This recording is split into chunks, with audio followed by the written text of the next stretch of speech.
No dia do casamento de sua irmã, João subiu ao altar como padrinho, mas em vez de entregar as alianças, ele gritou que amava outro homem, deixando a igreja em choque absoluto. A noiva desmaiou, o noivo abandonou a cerimônia, e a família de João, outrora unida, se fragmentou em acusações e lágrimas que ecoariam por anos. Miguel, o melhor amigo de João e o homem em questão, assistia horrorizado da plateia, sabendo que aquela confissão impulsiva selaria o destino de ambos para sempre. João sempre fora o filho perfeito na família Oliveira, uma linhagem conservadora de Lisboa, onde as tradições católicas ditavam cada passo da vida. Aos 28 anos, ele tinha um emprego estável como engenheiro civil, uma noiva chamada Ana, com quem namorava há 5 anos, e planos de casar no próximo verão. Mas por trás da fachada de heterossexualidade impecável, João lutava contra um segredo que o consumia desde a adolescência, uma atração inegável por homens, que ele reprimira com afinco para não decepcionar os pais. Seu pai, um advogado rígido, sempre repetia que um homem de verdade constrói uma família tradicional, e sua mãe, devota à igreja, via a homossexualidade como um pecado imperdoável. João cresceu ouvindo histórias de parentes distantes que foram ostracizados por escolhas erradas, e jurou a si mesmo que nunca seria um deles. Miguel entrara em sua vida na universidade, como colega de turma. Aos 30 anos agora, Miguel era o oposto de João, abertamente gay desde os 18, ele vivia em Alfama, o bairro boêmio de Lisboa, trabalhando como professor de história em uma escola secundária. Com sua pele morena herdada de raízes africanas, barba sempre bem aparada e um senso de humor afiado, Miguel conquistara a amizade de João durante um projeto em grupo. Eles se tornaram inseparáveis, fins de semana jogando futebol no Parque Eduardo VII, noites bebendo vinho no Bairro Alto e conversas profundas sobre tudo, exceto o que realmente importava. João admirava a liberdade de Miguel, invejando secretamente como ele enfrentava o mundo sem máscaras. Mas para João, admitir qualquer sentimento além da amizade seria trair não só Ana, mas toda a expectativa social que o moldara.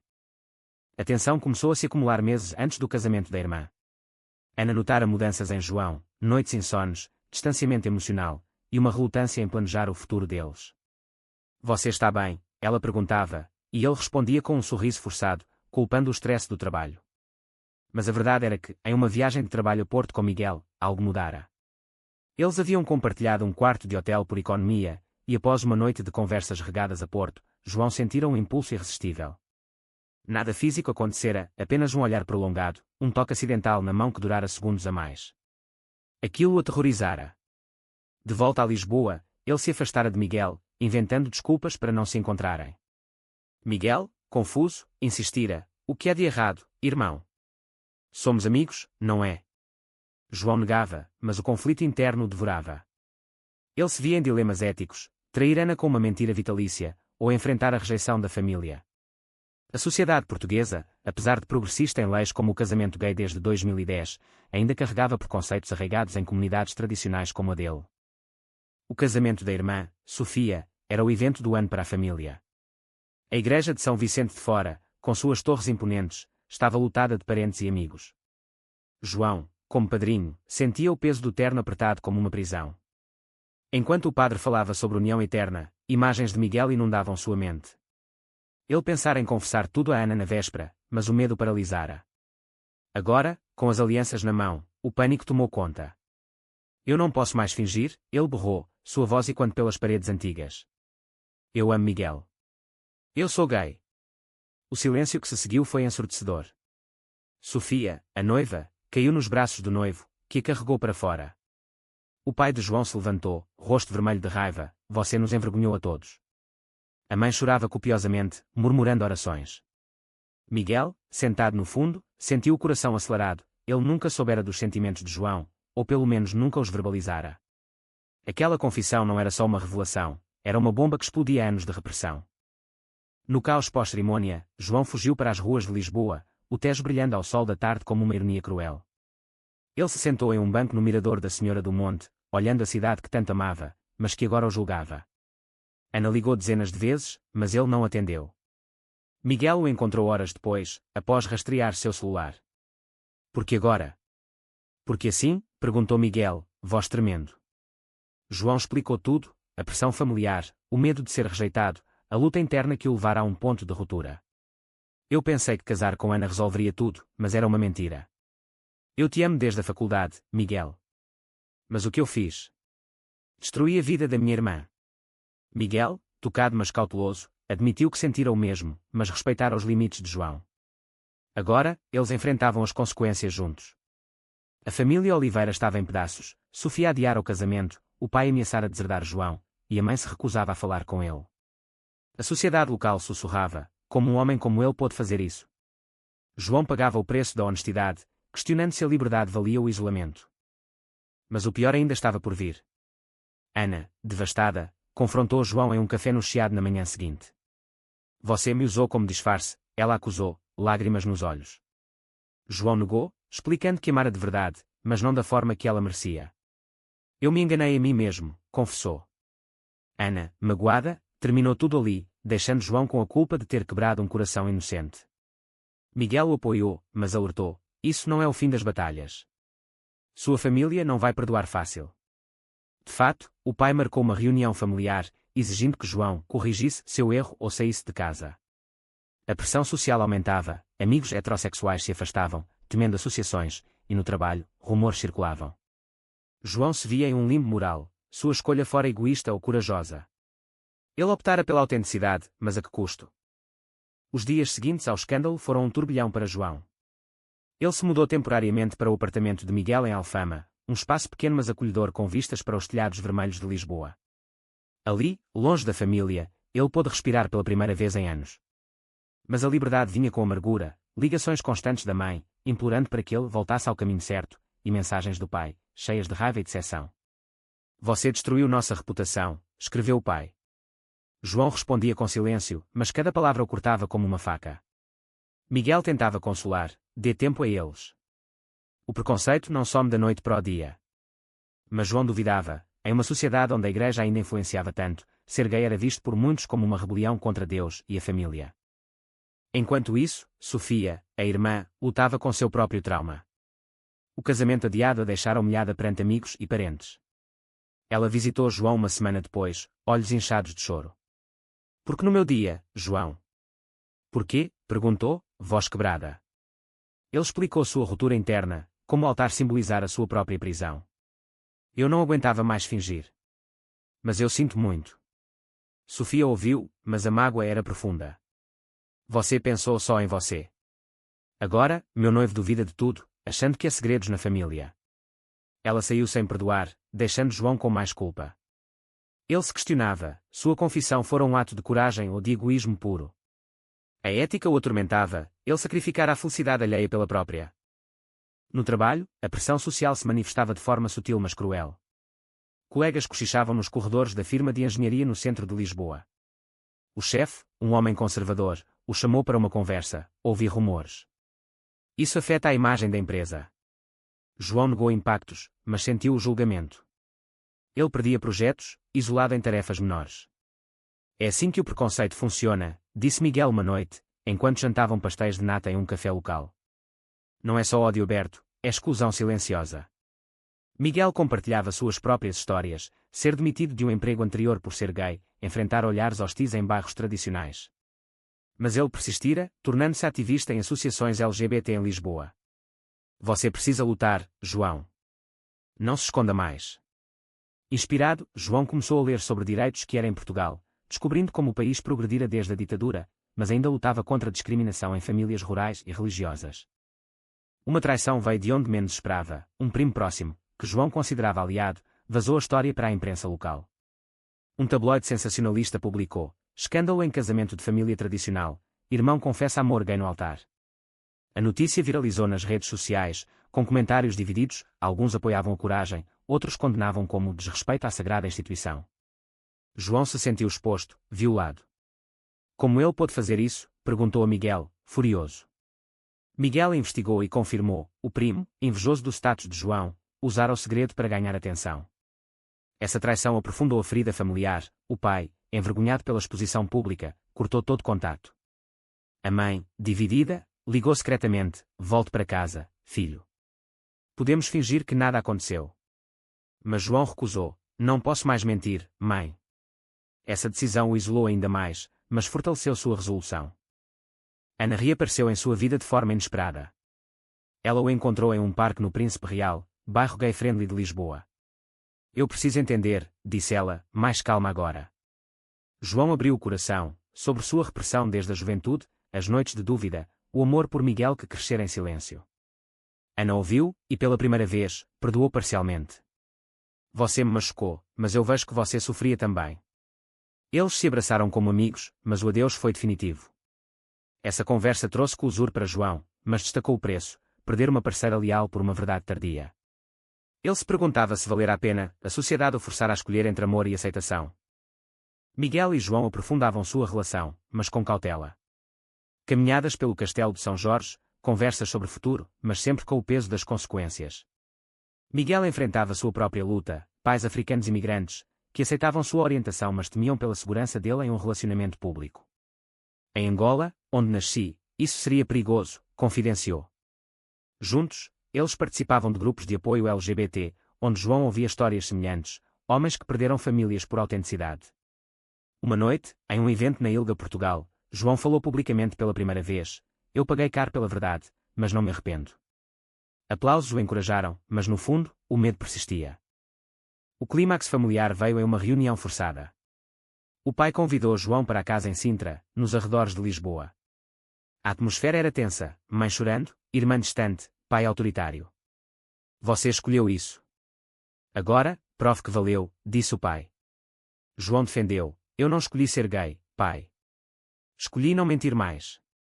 Argumentos voaram. O pai citava a Bíblia, João contra-argumentava com direitos humanos. Sofia interveio: ele arruinou meu dia, mas talvez salvou sua vida. O pai cedeu um pouco, mas não perdoou. João saiu dali com uma vitória parcial, contato mantido, mas distância emocional. Ele pagara com isolamento, mas ganhara autorrespeito. Meses se passaram, e João se adaptava à nova realidade. Morando com Miguel, ele explorava uma vida autêntica, jantares românticos em restaurantes no Cais do Sodré, viagens de fim de semana para o Algarve, onde podiam ser eles mesmos sem olhares julgadores. Mas o trauma persistia. Sonhos com o altar o acordavam suando, revivendo o choque. Eu causei dor irreparável, confidenciava a Miguel. Este respondia: sim, mas fingir causaria mais dor a longo prazo. A lógica era impecável, mas o coração de João sangrava. Ele viajava diariamente para o trabalho, enfrentando colegas que agora o tratavam com piedade falsa. Uma promoção que merecia foi dada ao outro, o preconceito velado dominava. Portugal é progressista na lei, mas não nos corações, desabafava. Uma nova conflito surgiu com a chegada de um ex de Miguel, Pedro, um artista de 32 anos que retornara de Berlim. Pedro, charmoso e manipulador, contatou Miguel sob pretexto de amizade. Só quero conversar, disse. Mas João sentia ciúmes, sabendo do passado turbulento deles. Em uma festa LGBT no Lux Frágil, boate icónica de Lisboa, Pedro se aproximou: Miguel merece alguém que não venha com bagagem familiar. João confrontou: fique longe dele. A discussão escalou, revelando inseguranças de João, medo de que Miguel o abandonasse pelo caos que trouxera. Miguel escolheu João, mas a semente da dúvida foi plantada. Eu traí minha família por você, não me traia, suplicou João. Miguel jurou lealdade, mas o incidente destacou as fragilidades de seu relacionamento, nascido de uma confissão caótica. A família Oliveira tentava se recompor. Sofia remarcara o casamento, mas sem João como padrinho. Ela o visitou em Alfama, trazendo notícias: mãe está doente de preocupação. Pai finge que nada mudou, mas bebe mais. João sentiu remorso profundo. Ele ligou para a mãe, marcando um encontro no mosteiro dos Jerônimos. Lá, sob os arcos góticos, eles conversaram. Por que você não me disse antes? Perguntou ela. João explicou o medo de rejeição. Eu te amo, filho, mas isso vai contra tudo que acredito. Lágrimas fluíram, um abraço tímido marcou um passo adiante. Mas o pai permanecia intransigente, exigindo que João prove sua escolha errada, renunciando publicamente. João recusou: isso não é escolha, é quem eu sou. O impasse moral o forçava a escolher, família ou identidade. No trabalho, uma oportunidade surgiu, um projeto em Braga, no norte, que exigiria mudança temporária. João hesitava, deixar Miguel significaria teste para o relacionamento. Mas aceitou, vendo como chance de independência. Em Braga, ele enfrentou preconceitos mais arraigados, em uma região mais conservadora. Colegas locais faziam piadas homofóbicas, João se defendia, ganhando respeito gradual. Eu não sou definido por quem amo, declarava. Essa experiência o fortalecia, mas o isolava de Miguel. Chamadas noturnas revelavam tensões, Miguel sentia falta, questionando se João fugia. Não é fuga, é crescimento, respondia João. mas duvidava internamente. Uma traição maior veio de Ana, que, em vingança sutil, espalhou rumores sobre João ser instável. Isso afetou sua carreira, o chefe o advertiu. Furioso, João o confrontou por telefone: "Você me perdoou, ou fingiu?" Ana admitiu: "A dor não some fácil." Essa revelação o abalou, até aliados podiam trair. Miguel o apoiou remotamente: "Concentre-se em nós." Mas a distância amplificava inseguranças. Em uma visita surpresa, Miguel apareceu em Braga. Eles passearam pela catedral, reconectando. "Eu te escolhi, apesar de tudo", disse Miguel. O momento foi de cura, mas destacou o preço contínuo, relacionamentos que demandavam resiliência extra em uma sociedade ainda dividida. De volta a Lisboa, João enfrentou uma crise familiar. O pai sofreu um infarto leve, culpando o estresse do escândalo. No hospital, João visitou, encontrando hostilidade. "Você causou isso?", acusou Sofia. João rebateu: "O preconceito causou." O pai, enfraquecido, murmurou: "Talvez eu errei em te pressionar." Um vislumbre de reconciliação, mas frágil. João pagava com visitas tensas, equilibrando lealdade familiar e autopreservação. Ele se envolvia mais em ativismo, falando em painéis sobre saúde mental LGBT. "Muitos como eu sofrem em silêncio", dizia. Essa jornada o transformava, mas o custo era alto: amizades perdidas, carreira estagnada. O relacionamento com Miguel evoluía para algo profundo, mas testado. Uma discussão sobre futuro, casamento, adoção, revelava medos. "Sua família nos aceitaria?", perguntava Miguel. João admitia: "Provavelmente não." Eles decidiam prosseguir devagar, priorizando o presente. Mas o passado assombrava, sonhos com o altar persistiam, simbolizando escolhas irreversíveis. João se perguntava: a felicidade valia o sofrimento alheio? Com o tempo, João e Miguel consolidavam sua vida juntos. Eles se mudaram para um apartamento maior no bairro Alto, cercado de vida noturna vibrante que contrastava com o conservadorismo familiar. João voltara ao trabalho em Lisboa, reconquistando confiança com desempenho exemplar. Mas cicatrizes permaneciam. Ele evitava igrejas, temendo memórias.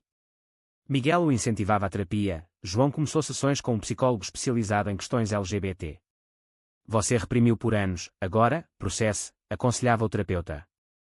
Nas sessões, João explorava conflitos internos: culpa por Sofia, raiva do pai, amor por Miguel misturado a dúvida. "Eu troquei uma prisão por outra", questionava. O processo era doloroso, mas libertador. Uma reviravolta veio com Pedro, o ex de Miguel, que reapareceu com intenções maliciosas. Ele enviou mensagens anônimas a João, alegando que Miguel o traía. "Ele nunca superou nosso passado", dizia. João, insegurança aflorada, confrontou Miguel. "É verdade." Miguel negou veementemente, mostrando provas. Pedro era vingativo por ter sido deixado. Juntos, eles o bloquearam, mas o incidente abalou a confiança. "Por que duvidou de mim?", perguntou Miguel, magoado. João admitiu: "O trauma me torna paranoico." Essa vulnerabilidade os uniu mais, mas destacou como danos passados afetavam o presente. Eles juraram transparência, fortalecendo o laço. A família dava sinais de mudança lenta. A mãe visitava secretamente, trazendo comidas caseiras. "Eu rezo por você", dizia, mas agora com menos julgamento. Sofia, casada finalmente, convidou João para um almoço. "Eu perdoo, mas não esqueço", declarou. O pai, pós-infarto, amolecera. Em uma ligação, disse: "Venha jantar", mas sem o outro. João recusou: "Miguel é parte de mim." O impasse persistia, forçando João a equilibrar amor e família. Ele via o dilema ético: insistir na aceitação total, ou aceitar migalhas. A sociedade portuguesa, com suas leis avançadas, contrastava com atitudes pessoais. Ele se sentia pioneiro involuntário. No ativismo, João ganhava voz. Ele organizou um workshop na Associação Abraço sobre famílias e orientação sexual. Compartilhando sua história, inspirou outros. Um jovem contou como sua confissão salvara sua sanidade. Mas opositores surgiam, protestos conservadores fora do evento, gritando: "Defendam a família tradicional." João enfrentou um deles: "Minha família é válida também." A mídia cobriu, polarizando opiniões. Ele pagava com exposição, mas ganhava propósito. Miguel orgulhava-se: "Você está mudando mentes." Uma escolha crucial veio com uma oferta de emprego em Madrid. Melhor salário, mas significaria deixar Portugal. João hesitava: "E nós? E a família?" Miguel apoiava: "Vá, se for pelo crescimento." Mas João via como teste abandonar raízes por ambição. Ele recusou, priorizando reconciliação. Essa decisão o amadurecia, mostrando que felicidade não era só individual. Traição familiar ressurgiu, o primo vazador tentou-se desculpar, mas com agenda oculta, queria dinheiro. João o confrontou em um café no Rocio, você me expôs por inveja. O primo admitiu, mas sem remorso. João cortou laços, aprendendo a proteger-se. Essa lição endurecia-o, mas isolava mais. Com Miguel, momentos de paz, um piquenique no Monsanto, floresta urbana de Lisboa. Eles discutiam sonhos, viajar para o Brasil, adotar um dia. Mas realidades intrudiam, notícias de ataques homofóbicos em Portugal os alertavam. Somos privilegiados em Lisboa, mas o perigo existe, dizia Miguel. Eles se uniam contra isso, fortalecendo o amor. João refletia, sua jornada de repressão à aceitação valer as perdas. Anos após a confissão, João olhava para trás com misto de orgulho e pesar. Ele e Miguel casaram em uma cerimônia discreta no cartório de Lisboa, com poucos amigos presentes, a família ausente, exceto a mãe, que compareceu chorando de emoção conflituosa. Eu aceito, filho, sussurrou ela. O pai enviou uma mensagem, não aprovo, mas desejo felicidade. Sofia, agora mãe, mandou flores. O casamento simbolizava vitória, mas o preço ecoava, anos de terapia, amizades rompidas, carreira reconstruída. João trabalhava agora em uma firma inclusiva, defendendo direitos LGBT internamente. Miguel continuava ensinando, inspirando alunos que era. Juntos, eles adotaram um cachorro, sonhando com família maior. Mas conflitos persistiam.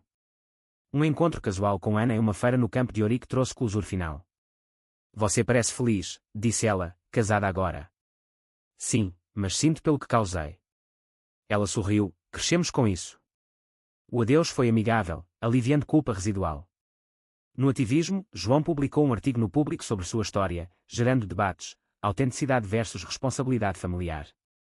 Comentários divididos o faziam questionar, mudar algo. Uma crise final testou tudo, o pai, envelhecido, pediu reconciliação total. Traga Miguel para o Natal. João aceitou, mas na ceia em Sintra, tensões explodiram. O pai questionou, isso é natural. Miguel defendeu calmamente, amor é amor. Sofia mediou, e aos poucos, diálogos surgiram. Não foi perfeito, preconceitos demoram a morrer, mas um passo. João viu o fruto de sua persistência, família fragmentada, mas remendada. Refletindo no Tejo, João ponderava as escolhas, confissão impulsiva causara dor, mas levara a despertar coletivo. Ele pagara com isolamento, traições, mas ganhara amor verdadeiro. Miguel ao lado, eles caminhavam para o futuro, cientes de que a luta que era em Portugal continuava. Foi certo priorizar a verdade pessoal, mesmo que isso significasse ferir aqueles que amamos.